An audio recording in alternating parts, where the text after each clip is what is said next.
Hello students, welcome back to my channel twin physics. আজ আমাদের আলোচনার টপিক ভৌতবিজ্ঞান। মাধ্যমিকের পরীক্ষা কমপ্লিট, সেই ভৌতবিজ্ঞানের বিভাগ খ নিয়ে আলোচনা করব। ক নিয়ে আলোচনা করেছি আগের ভিডিওতে, তোমরা দেখতে পারো, আমি ডিসক্রিপশন বক্সে লিঙ্ক দিয়ে দেব।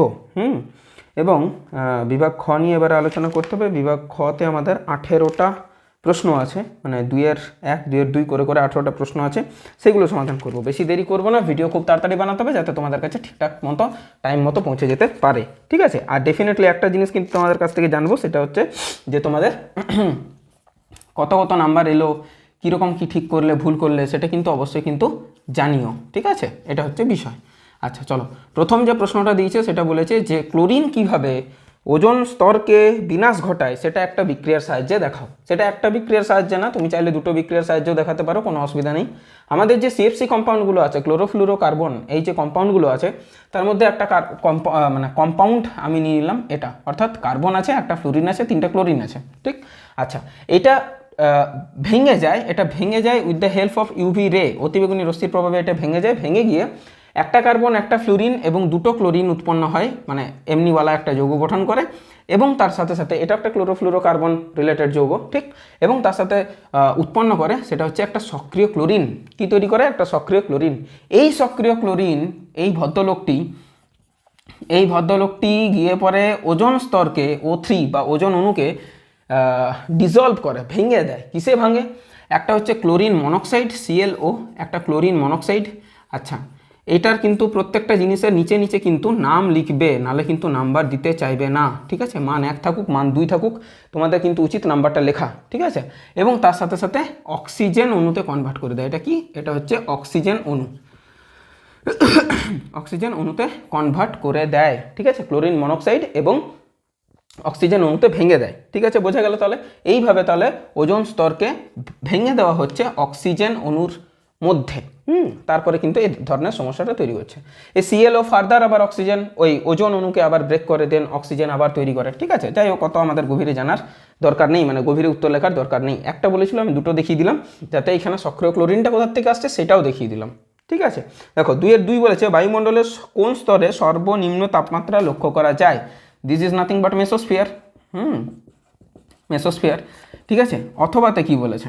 অথবাতে বলেছে যে আন্তর্জাতিক স্পেস সেন্টার কক্ষপথটি বায়ুমণ্ডলের কোন স্তরে অবস্থিত? এটা আর কিছুই না, এটা হলো আয়োনোস্ফিয়ার। আয়োনোস্ফিয়ার, ঠিক আছে? বোঝা গেল? আয়োনোস্ফিয়ার। নেক্সট 2.3তে বলছে P ভার্সেস 1/v লেখচিত্রটির প্রকৃতি কীরকম হয়? একটা সরল রেখা হয়, এটা সরল রেখা হয়, মূল বিন্দুগামী সরল রেখা হয়। কীরকম সরল রেখা? মূল বিন্দুগামী সরল রেখা হয়, এটাই ওর প্রকৃতি, ঠিক আছে? 2.4-এ আসছি, পরম উষ্ণতার সাথে গ্যাসের ঘনত্বের সম্পর্কটি লেখো। আচ্ছা, একটা জিনিস বলো, density is nothing but m/v, mass by volume. এটা তো জানা আছে, গ্যাসের ভর ডিভাইডেড বাই গ্যাসের আয়তন।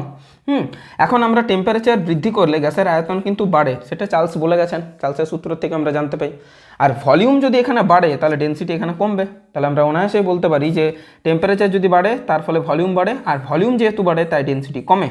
তাই আমরা পরম উষ্ণতার সাথে ঘনত্বের সম্পর্কটা কী পেলাম না? ঘনত্ব বাড়লে বা উষ্ণতা বাড়লে, মানে পরম স্কেলের উষ্ণতা বৃদ্ধি যদি হয় বা উষ্ণতা যদি বৃদ্ধি পায়, পরম উষ্ণতা, আচ্ছা পরম উষ্ণতা বলেছে তাই না?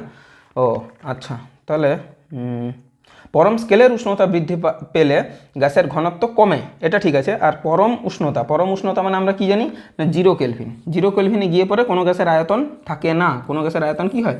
শূন্য হয়। আর কোনো গ্যাসের আয়তন যদি পরম উষ্ণতা মানে কি? পরম শূন্য উষ্ণতা বোঝাতে চেয়েছে। যদি তাই হয় তাহলে 0 কেলভিনে তার আয়তন শূন্য হয়, আর তার আয়তন যদি শূন্য হয় তাহলে তার ঘনত্ব হয়ে যাবে ইনফিনিটির দিকে বা অসীমের দিকে। তাহলে তোমরা এখানে দুটো উত্তরে লিখতে পারো যে পরম স্কেলের উষ্ণতা যদি বৃদ্ধি পায় বা উষ্ণতা যদি বৃদ্ধি পায় তাহলে ঘনত্ব কমবে, এবং পরম শূন্য উষ্ণতাতে গিয়ে ঘনত্ব কত হবে? মানে উষ্ণতা বাড়ালে ঘনত্ব কমে।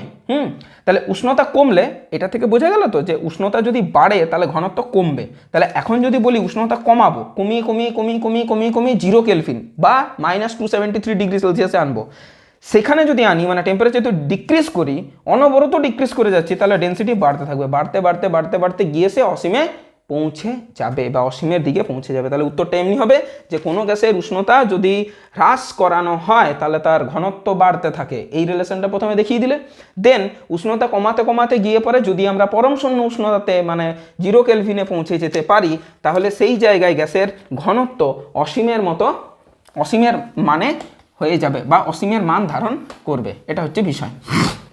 কারণ সেখানে আয়তনটা 0-র মতো টেন্ড করে, 0-র দিকে টেন্ড করে। টেন্ড করে মানে যায়, তাহলে এটা অসীমের দিকে যাবে। বোঝাতে পারলাম আশা করি। যদি কোনো ধরনের কোনো কোয়েরিজ থাকে যে এটা কী করে হলো, ওটা কী করে হলো, তাহলে নির্লজ্জার মতো কমেন্ট সেকশানে কিন্তু জানবে, না জানলে কিন্তু সমস্যা। আচ্ছা 2.5-এ কী বলেছে, অ্যালুমিনিয়ামের দৈর্ঘ্য প্রসারণ গুণাঙ্ক মানে আলফাটা দিয়েছে 2.4 ইন্টু 2.5 না 24 গুণিত 10⁻⁻6 পার ডিগ্রি সেলসিয়াস। মানে 1 ডিগ্রি সেলসিয়াস উষ্ণতা বৃদ্ধি করলে কোনো 1 মিটার দৈর্ঘ্যের বা 1 সেন্টিমিটার দৈর্ঘ্যের অ্যালুমিনিয়ামের রডের দৈর্ঘ্য 24 গুণিত 10⁻⁻6 মিটার আর সেন্টিমিটার, যেটাই তুমি নাও না কেন, অত পরিমাণ বাড়বে। এবারে এটাকে বলেছে যে তুমি এসআইতে করো, সিজিএসে দেওয়া আছে এসআইতে করো। এসআইতে করলে কী হবে, আলফাটা ওইটাই হবে 24 × 10⁻⁻6 পার কেলভিন। কারণ 1 ডিগ্রি সেলসিয়াস উষ্ণতার পরিবর্তন মানেই তো 1 ডিগ্রি কেলভিনের উষ্ণতার পরিবর্তন। ঠিক আছে, change in 1 degree, change in 1 degree kelvin হবে না, 1 কেলভিনের সাথে সমান। কেলভিনে কোনো দিন ডিগ্রি আসে না। ঠিক আছে, বোঝাতে পারলাম? তাহলে এটার এসআইতে মান কত হবে না 24 গুণিত 10⁻⁻6, বাট পার কেলভিন দিতে হবে, পার ডিগ্রি সেলসিয়াস দেওয়ার দরকার নেই। 2.6-এ আসি। আচ্ছা না, এখানে একটা অথবা দিয়েছে, অথবাতে কি বলেছে, অথবাতে বলেছে যে কোন সূত্র থেকে গ্যাসের আয়তন প্রসারণ গুণাঙ্কের মান পাওয়া যায়। সেটা চার্লসের সূত্র থেকে পাওয়া যায় গ্যাসের আয়তন প্রসারণ গুণাঙ্কের মান 1/273 পার ডিগ্রি সেলসিয়াস। যাই হোক, 2-6 আপতন কোণ বাড়ালে মাধ্যমের প্রতিসরাঙ্ক বাড়বে না কমবে। আচ্ছা, আমরা জানি স্নেলের সূত্র থেকে μ = sin I/sin r। কথাটা বোঝা গেল কি গেল না?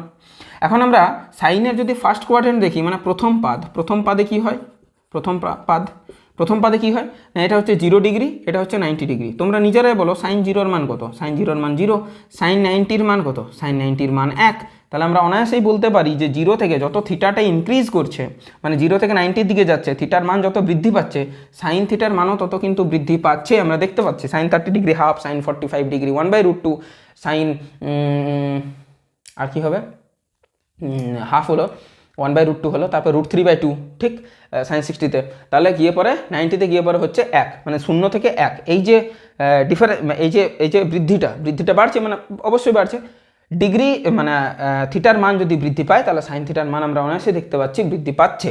আর সাইন থিটার মান যদি বাড়ে, মানে সাইন আইয়ের মান যদি বাড়ে, তাহলে মিউর মানও কিন্তু বৃদ্ধি পাবে। তাহলে আমরা অনায়াসে বলতে পারি যে আপতন কোণ যদি বৃদ্ধি পায় তাহলে মিউর মানও কিন্তু বৃদ্ধি পাবে। ঠিক, 2.7-এ চলে আসি। 2.7-এ বলেছে উত্তর লেন্স থেকে F আর 2F দূরত্বের মাঝে যদি F আর 2F দূরত্বের মাঝে যদি বস্তু থাকে তাহলে প্রতিবিম্ব হয় মোর দেন 2F। ঠিক, অর্থাৎ 2F-এর বাইরে বা বক্রতা কেন্দ্রের বাইরে ঠিক আমাদের প্রতিবিম্ব তৈরি হয়। ঠিক আছে, এটা জানা জিনিস। 2-8 একটি বর্তনীতে 6-3 রোধের দুটি সমান্তরাল সমবায় আছে, তার সাথে 1কে শ্রেণীতে রাখলাম। 6 ওহম আর 3 ওহম যদি প্যারালালে থাকে, তার সাথে সিরিজে আছে 1 ওহম। ঠিক আছে, তার সাথে সিরিজ আছে 1 ওহম। 6-3 যদি প্যারালাল হয় তাহলে শর্টকাট সূত্রটা কি, 6 × 3 / 6 + 3। এটা বোঝা গেল? তো সেটা হবে 6-3 18, আর 6 + 3 মানে 9, মানে 2 ওহম। এই 2 ওহম হলো এই দুটো প্যারালালের ফলাফল, 2 ওহম। সেই 2 ওহমের সাথে 1 ওহম সিরিজে আছে, মানে অনলি যোগ, মানে 3 ওহম। তাহলে অ্যান্সারটা হবে শেষ মেশ, যেটাকে বলা হয় তুল্য রোধ। ঠিক আছে, তুল্য রোধ কত হবে না 3 ওহম হবে। তুল্য রোধ কত হবে, 3 ওহম হবে। বোঝা গেল? আসলে বিষয়টা কি বলো না, মানে ভিডিও বানানো, দেন এডিট করা, কোশ্চেন পেপার ছাত্র একজন দিয়ে গেল, ঠিক আছে, তারপরে আবার করা, আপলোড করা, এটাতে একটু সময় লেগে যায়। তাই চেষ্টা করছি যতটা সম্ভব তাড়াতাড়ি করবার আর কি। ঠিক আছে, দেখো তোমরা পাশে থাকলে সবই হবে। 2-9 বলেছে বার্লোর চক্রের ঘূর্ণনের অভিমুখ কোন সূত্র দ্বারা নির্ণীত হয়। এটা হচ্ছে ফ্লেমিংস লেফট হ্যান্ড রুল, অর্থাৎ ফ্লেমিংয়ের বাম হস্ত নিয়ম দ্বারা এটা নির্বাচিত করা যায়। 2-10 নিয়ন্ত্রিত শৃঙ্খল বিক্রিয়ার একটি ব্যবহারিক প্রয়োগ লেখো। এটা পরমাণু বোমা অথবা তা কি দিয়েছে, অথবাতে দিয়েছে যে নিউক্লিয় সংযোজনের আগে বিভাজন ঘটানো হয় কেন? কারণ সংযোজনে হিউজ অ্যামাউন্টের কী লাগে? শক্তি লাগে। সংযোজনে হিউজ অ্যামাউন্টের হাই অ্যামাউন্ট এনার্জি লাগে, হাই অ্যামাউন্ট এনার্জি লাগে।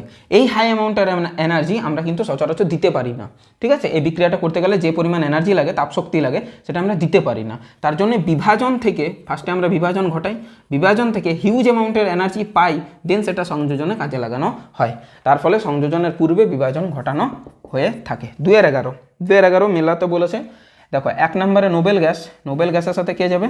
নোবেল গ্যাসের সাথে যাবে আরএন। আরএন মানে হচ্ছে radon, helium, neon, argon, krypton, xenon, radon, krypton, xenon, radon. হ্যাঁ, এটা 2 নম্বরে যেটা বলেছে সেটা হচ্ছে ইনভার। ইনভার একটা সক্রিয় ধাতু না, ইনভার একটা সংকর ধাতু, সক্রিয় না সংকর ধাতু। 3 নম্বরে কি আছে? 3 নম্বরে ভদ্রলোক আছে সর্বনিম্ন তড়িৎ ঋণাত্মক মূল্য। এটা আগের ভিডিওতে আমি আলোচনা করছিলাম। সর্বনিম্ন তড়িৎ ঋণাত্মক, সর্বনিম্ন তড়িৎ ঋণাত্মক মানেই যে সর্বোচ্চ তড়িৎ ধনাত্মক, সেটা আর কেউ না, সিজিয়াম, সিএস। 4 নম্বর বলেছে ZnO প্লাস সি সমান Zn plus CO. ZnO plus C সমানটা হচ্ছে সিও প্লাস Zn বা Zn প্লাস সিও, ঠিক আছে? এটা কি? এটা কার্বন বিজারণ পদ্ধতি, কার্বন বিজারণ পদ্ধতি। অল ক্লিয়ার, বোঝা গেল? 2-12 চলে আসি। 2-12 বলেছে জল আর বেঞ্জিনের মধ্যে কোনটিতে কেসিএল দ্রবীভূত? কেসিএল হলো একটা আয়নিক কম্পাউন্ড, আয়নিক কম্পাউন্ড মানে আয়নীয় যৌগ। এই আয়নীয় যৌগ একটা পোলার দ্রাবক বা ধ্রুবীয় দ্রাবকে দ্রবীভূত হয়। এবারে সেটা জলে কিন্তু এটা দ্রবীভূত হয়, বেঞ্জিনে হয় না। কথাটা বোঝা গেল কি গেল না? ঠিক আছে। জলের তড়িৎ বিশ্লেষণের সময় কোন তড়িৎ দ্বারা জারণ ঘটে? ক্যাথোডে কিন্তু জারণ ঘটে। জলের তড়িৎ বিশ্লেষণের সময় কোন তড়িৎ দ্বারা জারণ ঘটে? এটা জল না, যে কোনো তড়িৎ বিশ্লেষণে ক্যাথোডে জারণ ঘটে। কথাটা বোঝা গেল কি গেল না? ক্যাথোডে জারণ ঘটে। বেশ, ক্যাথোডে জারণ ঘটে। এটা কত নাম্বার? 2-13 হচ্ছে ক্যাথোডে জারণ ঘটে। অথবা দিয়েছে একটা, অথবাতে বলেছে যে তড়িৎ বিশ্লেষণের সময় এসি না ডিসি কোনটি ব্যবহার করা হয়? এখানে ডিসি, ব্যাটারি ইউজ করি তো আমরা, এসি কারেন্ট ইউজ করি না। এসি কারেন্ট হলে তো মানে জল টলের ব্যাপার কারেন্ট লেগে যেত। 2-14 HCl এর জলীয় দ্রবণ তড়িৎ পরিবহন করে কেন? কারণ HClকে তুমি যখন জলে দ্রবীভূত করবে, সেটা দুটো আয়নে ভেঙে যায়, হাইড্রোজেন আয়ন আর ক্লোরিন আয়ন, এই দুটো আয়নে ভেঙে যায়। এই আয়নগুলো তড়িৎ পরিবহন করে, তার ফলেই HCl এর জলীয় দ্রবণ তড়িৎ পরিবহন করে, ঠিক আছে? তারপর 2-15 অ্যামোনিয়া থেকে উৎপন্ন একটি জৈব সারের নাম লেখো আর সংকেত লেখো। সবচেয়ে মোস্ট ইম্পর্ট্যান্ট, মানে দারুণ একটা পপুলার উদাহরণ, দ্যাট ইজ ইউরিয়া, যার সংকেতটা হচ্ছে CO, আগে NH2 পরে H2N। এটা যদি তোমরা দেখতে চাও দেখতে পারো, সি এর সাথে দুটো ও, এই পাশে একটা নাইট্রোজেন, এখানে একটা হাইড্রোজেন, এখানে একটা হাইড্রোজেন, এখানে একটা নাইট্রোজেন, এখানে একটা হাইড্রোজেন, এখানে একটা হাইড্রোজেন। দিস ইজ দ্য গঠনমূলক স্ট্রাকচার, মানে স্ট্রাকচারাল সিম্বল বা গঠনমূলক সংকেত অফ ইউরিয়া। ওটাও দেখিয়ে দিলাম। অথবাতে একটা জিনিস দিয়েছে, সেটা হলো যে অথবাতে কি দিয়েছে? সিলভার নাইট্রেট এর জলীয় দ্রবণে, মানে AgNO3 যে জলীয় দ্রবণ আছে তার সাথে যদি H2S গ্যাস যদি আমরা চালনা করি, তখন আমাদের কি উৎপন্ন হয়? আমি কিন্তু ব্যালেন্স করছি না, জাস্ট বুঝিয়ে দিচ্ছি। সেখানে আমাদের Ag2S বা সিলভার সালফাইড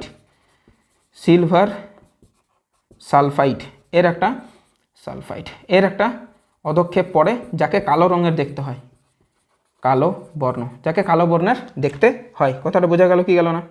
নেক্সট দিয়েছে একটা আলাদা টাইপের একটা বিষয়। এটা দেখছিলাম অনেক ছাত্রছাত্রী পারছিল না, বলছিল আমাকে ফোন করে, ঠিক আছে? তো অনেকেই পারছিল না, ঠিক আছে? মেলামাইন বস্তুটা একটা প্লাস্টিকের মতো জিনিস, ঠিক আছে? এটা একটা এটা একটা সমযোজী যৌগ, ঠিক আছে? বা বলা বেটার অর্গানিক, মানে জৈব যৌগ। এটা কিন্তু একটা জৈব যৌগ, ঠিক আছে? 2-16 মেলামাইন। আচ্ছা, মেলামাইন যেটা দিয়ে তৈরি হয় সেটা দেখছিলাম আমিও। বেসিক্যালি দুটো জিনিস দিয়ে তৈরি হয়, একটা হাইড্রোজেন সায়ানাইড HCN আর একটা হচ্ছে ইউরিয়া, এই দুটো দিয়ে তৈরি হয়। এছাড়াও এর সাথে যেটা থাকে সেটা হচ্ছে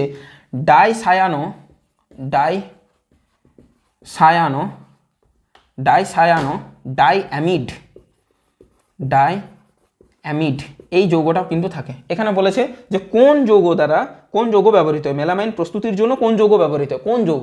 তোমরা বেসিক্যালি এই দুটো লেখারই চেষ্টা করবে, সেটাই সবচেয়ে ভালো, বেশি পরিমাণে এটা ইউজ হয়। মানে এগুলো হচ্ছে র ম্যাটেরিয়াল, হাইড্রোজেন সায়ানাইড, ইউরিয়া তার মধ্যে আরও বেশি হয়, ঠিক আছে? এটা হচ্ছে বিষয়। 2-17 C2H6O, এটার সমাবয়বতা দেখাতে বলেছে। দুটি ভিন্ন কার্যকরী মূলক যুক্ত জৈব যৌগ চিহ্নিত করো এবং তাদের নাম লেখো, নামটাও লিখতে হবে, ঠিক আছে। 1 নম্বরে এত কিছু করতে হচ্ছে, ভাবতে পারছো? তাহলে এটা দিয়ে দুটো জিনিস বানানো যাবে, একটা হচ্ছে CH3O CH3, এমনি একটা বিষয়, C2H6, হ্যাঁ ঠিক আছে। আরেকটা হবে এখান থেকে, আরেকটা হবে, সেটা হচ্ছে C2H5OH, খুব ভালো পপুলার একটা প্রশ্ন। এটা হয়ে গেল CH3CH3O, তো কিটোন একটা গ্রুপ, এটা হচ্ছে ডাইমিথাইল, কিটোন বলছি, ইথার একটা গ্রুপ, এটার নাম হয়ে যাবে ডাইমিথাইল ইথার, ডাইমিথাইল ইথার। তাদের নাম লেখো, তাই তো, গ্রুপের নাম তো বলিনি, তাদের নাম লেখো, তোমার যেটা সুবিধা হয়। আর এটা হবে ইথাইল অ্যালকোহল, ইথাইল অ্যালকোহল, এই দুটো বস্তু বানানো যাবে। দেখো এটা অ্যালকোহল গ্রুপের মধ্যে, এটা ইথার গ্রুপের মধ্যে, ঠিক আছে। দুটো আলাদা আলাদা কার্যকরী মূলক ইউজ হয়েছে এখানে, এখানে OH ইউজ হয়েছে আর এখানে O ইউজ হয়েছে, ঠিক আছে। 2018 বলেছে এলপিজি এর মূল উপাদানের গঠনমূলক সংকেত লেখো। এলপিজিতে কী কী ইউজ করা হয় আর সিএনজিতে কী কী ইউজ করা হয় আমি এর আগে পড়িয়েছি। এল আছে প্রথমে, তাহলে এখানে এম থাকবে না। সি আছে প্রথমে, তাহলে এখানে বি থাকবে না। এম দিয়ে মিথেন হয়, ঠিক আছে। দেখো আমি লিখছি মিথেন, এটা মনে রেখে নাও, ইথেন, প্রোপেন আর butane, propane and butane, butane হলো। এবার বিষয়টা হচ্ছে যে দেখো আমি আলাদা কালি ইউজ করছি, তাহলে তোমাদের বোঝাতে সুবিধা হবে। এলপিজিকে নীল দিলাম, এলপিজির মধ্যে এল আছে মানে এম নেই, মানে মিথেন থাকবে না, ইথেন থাকবে, প্রোপেন থাকবে, বিউটেন থাকবে, ঠিক আছে। এই তিনটে উপাদানই থাকবে, তিনটেরই তোমরা নাম লিখে দিতে পারো, মানে গঠনমূলক স্ট্রাকচার লিখে দিতে পারো। এটার কি হবে C2H6, এটার কি হবে C3H7, 2 দুগুণে 4 আর 2 6, না 3 দুগুণে 6 2 8, H8 হবে। আর এখানে হবে C4H10, এটা হতে পারে। আর এর তো CH4 হলো। এটা গেল এলপিজির। সিএনজি যদি হতো, সিএনজিতে কী কী, সিএনজিকে লাল কালি দিয়ে ইউজ করছি আমরা, সি আছে তাই বি নেই, বি মানে বিউটেন নেই, ওর মিথেন থাকবে, ইথেন থাকবে, প্রোপেন থাকবে। কথাটা পরিষ্কার হলো কি হলো না? এটা আমি এইভাবে পড়িয়েছিলাম, ঠিক আছে। তার জন্য তোমাদেরকে আবার ট্রিকটা আমি বলে দিলাম, সব কিছুতে পড়ানো আছে এবং পড়ানোর মধ্যেই এসেছে, সেটাই সবচেয়ে বড় ব্যাপার। লাস্ট একটা অথবাতে একটা জিনিস দিয়েছে যে 1,1,2,2 টেট্রাব্রোমো, মানে 4টা ব্রোমিন আছে, টেট্রাব্রোমো ইথেন, এটার বলছে স্ট্রাকচারটা গঠন করো, গঠনমূলক সংকেত লেখো। তাহলে এটা খুব সুন্দরভাবে এঁকে দেওয়া যেতে পারে, অসুবিধাই নেই কিছু, ঠিক। ইথেনের কি হয়, একটা কার্বন আর ওর সাথে 3টে করে হাইড্রোজেন থাকার কথা, সেই 3টে হাইড্রোজেন থাকবে না, 2টো করে ব্রোমিন থেকে যাবে, এই এই এই আর একটা করে হাইড্রোজেন থেকে যাবে, এই তো গল্প শেষ।